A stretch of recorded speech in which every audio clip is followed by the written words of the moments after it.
Hi, I'm Margot Politis. Welcome to Study English IELTS Preparation. Today we have an environmental theme on Study English, but it's an environmental story with a difference. We find out about a new toilet system that has been developed to save the local environment in a Tasmanian park.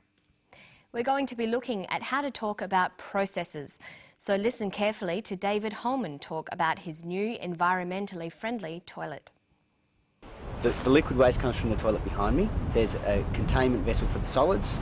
From the bottom of the solids you drain off the liquid and it comes down here, down this pipe. Okay, the pipe tips into this tipping bucket arrangement, and what this does is it fills up to a point and then it suddenly tips, and that will measure each time it tips, so we can calculate the amount of liquid effluent that's gone in. As that fills up, you can see the cowling material here will come in contact with the effluent. The air is drawn in through these holes and will actually direct the air in onto the surface of the water, through the wick and out through the top. Okay, so David was talking about how his toilet, the Enviro-Loo, works. He was describing a process. Today we're going to look at the type of language you'll need to describe processes. We'll listen to David again. This time, listen out for the types of verbs he uses. The liquid waste comes from the toilet behind me. There's a containment vessel for the solids. From the bottom of the solids you drain off the liquid and it comes down here, down this pipe.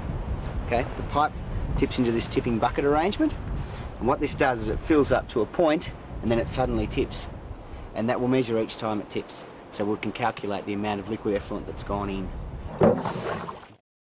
David uses a variety of verbs and tenses, but mostly he uses the simple present tense.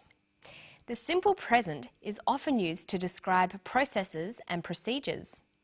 Let's look at some examples. The liquid waste comes from the toilet behind me.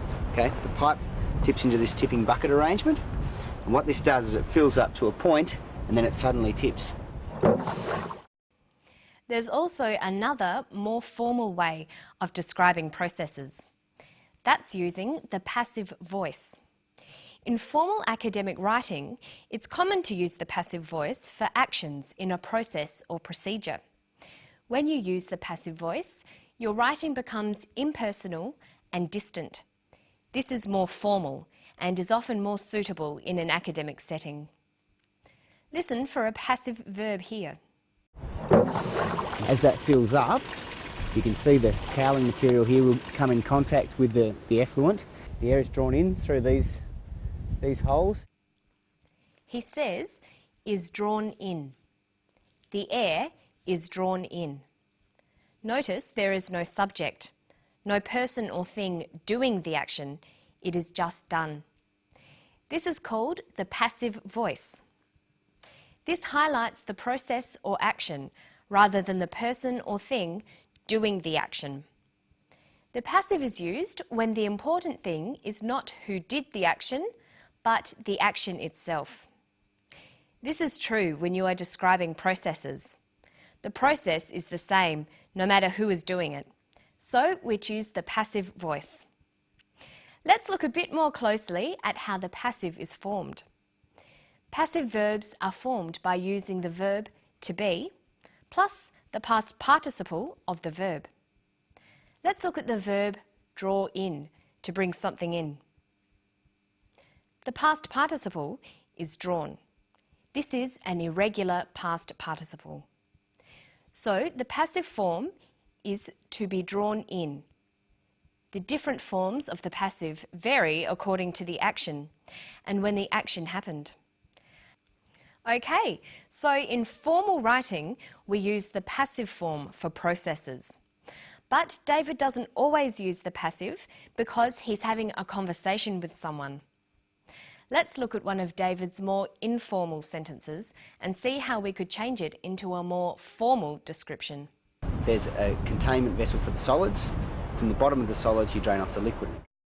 He says, from the bottom of the solids you drain off the liquid. Let's look at the main part of that sentence. You drain off the liquid. The verb is drain off. In a passive sentence, we'd say is drained off.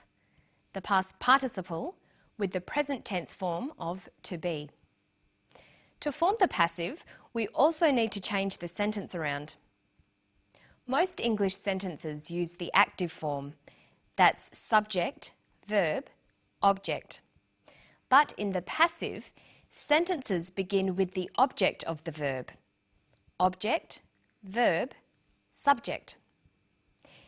In this sentence, we know that drain off is the verb, you is the subject, and the liquid is the object. So, to form a passive sentence, we'll need to turn the sentence around into object, verb, subject. Notice that we add the word by. The liquid is drained off by you. But in a process, we don't need to include the agent of the verb, so it usually gets left out.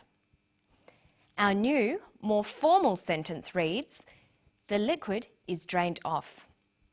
So let's go back to that full sentence.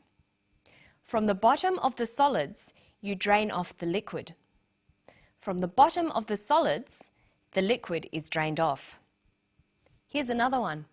And that will measure each time it tips, so we can calculate the amount of liquid effluent that's gone in. We can calculate the amount of liquid. The subject is we.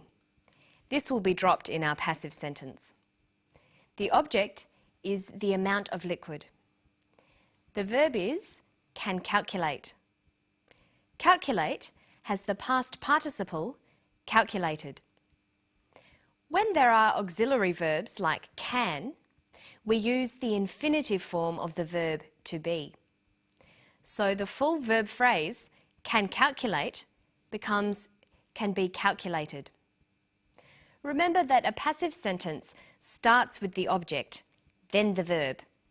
So we can calculate the amount of liquid becomes the amount of liquid can be calculated. Okay, let's finish today by testing you on the passive. Listen to the steps in a simple process. This is how you make a cup of coffee. It's in a conversational style. You fill the kettle with water. You turn on the kettle. You boil the kettle. You pour the hot water into a mug. You add some sugar. Then you can drink it. Okay, let's start at the beginning. You fill the kettle with water. What's the verb? Fill. The subject? You. The object? The kettle. The passive verb is filled. The new sentence is, the kettle is filled with water. See if you can do the next one. You turn on the kettle. The verb is turn on. The subject is you. The object is the kettle. The kettle is turned on. You boil the water. The water is boiled. You pour the hot water into a mug. The hot water is poured into a mug. You add some sugar. Some sugar is added. Then you can drink it. Then it can be drunk. But we'd usually say, then it's ready to be drunk. So let's go through that again. The kettle is filled with water. The kettle is turned on. The water is boiled. The hot water is poured into a mug. Some sugar is added. Then it's ready to be drunk. And I think I'll go and make a cup of coffee right now. Don't forget to practice these active and passive sentences. And I'll see you next time for Study English. Bye.